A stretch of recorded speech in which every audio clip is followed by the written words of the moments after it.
வணக்கம்.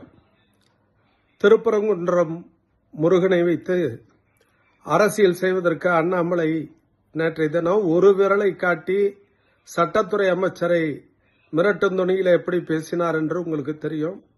ஐயா அண்ணாமலைக்கு சொல்றேன், என்னமோ முருகர் உங்களுக்கு மட்டுமே சொந்தம் மாதிரி, எங்களுக்கெல்லாம் முருகர் சொந்தமே இல்லாத மாதிரி, என்ன இவ்வளோ நீங்க எங்களுக்கு தெரியாத முருகரா, நாங்க வணங்காத முருகரா?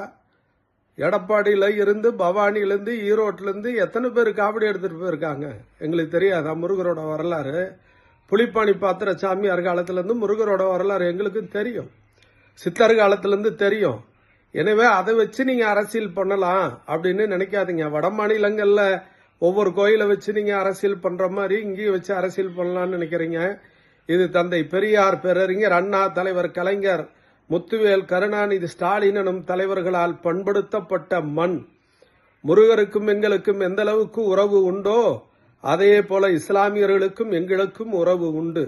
எனவே உங்கள் அரசியலின் சித்து விளையாட்டுக்கள் திருப்பரங்குன்றம் கோயிலை வைத்து நடத்தலாம் என்று நினைக்கும் எண்ணங்கள் இங்கே நடக்காது. காரணம், தலைவர் மு.க. ஸ்டாலின் அரணாக இருக்கிறார். வணக்கம்.